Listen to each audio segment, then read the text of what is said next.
సభలో అంతమంది ఉంటే ఒక్కడు శివుని ఇల్లాలు అమ్మవారు వచ్చిందని అన్నవాడు లేడు.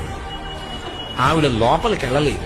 వెళ్లకుండా తిన్నగా యజ్ఞశాల దగ్గరికి వెళ్ళి దక్ష ప్రజాపతి దగ్గర నించుని ఆవిడ ప్రశ్న చేశాడు. ఏమయ్యా, ఏమిటి శివుడు శ్మశానవాసి అంటున్నావు, నీ ఇష్టం వచ్చినట్టు మాట్లాడుతున్నావు, నిరీశ్వర యాగం చేస్తున్నావు. తండ్రి, నిన్ను ప్రశ్న వేస్తున్నాను.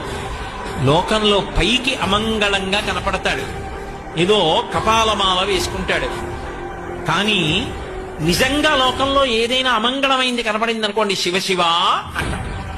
ఆయన పైకి అమంగళంగా కనపడతాడు, కానీ ఆయనంత మంగళప్రదుడు లోకమునందు లేడు. నీకు తెలియదా ఈ విషయం?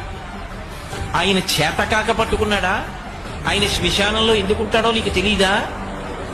ఆయన శ్మశానంలో ఎందుకుంటాడు అంటే, చచ్చిపోయేటంత వరకు అక్కర్లేని చోట్ల అన్నింటిలోనూ తిరిగి ఎన్నడూ శ్మశానానికి వెళ్ళని వాడు చచ్చిపోయిన తర్వాత కాళ్ళు చేతులు కట్టి కొత్త కర్రల మీద పట్టుకెళ్లి తీసుకెళ్లి దహించేస్తే వాడిలో ఉన్న జీవుడే పైకి లేచి ఒక్కడు నిలబడి ఏడుస్తుంటే, ప్రదోషవేళ అయిపోయిన తర్వాత కొడుకు కూడా పక్కన లేకుండా అందరూ ఇంటికి వెళ్ళిపోతే, అయ్యో నాది నాదనుకున్న ఈ శరీరం కూడా కాలిపోయిందని ఏడుస్తుంటే, చచ్చిపోయిన వాడు ఇంకొక మాట చచ్చిపోకుండా ఉండడానికి, ఓదార్చడానికి నాన్నవాడు ఒక్కడక్కడ ఉండడని నేనున్నాను పార్వతి అని చెప్పాడు మహాభారతం అనుశాసనిక ప్రమంలో.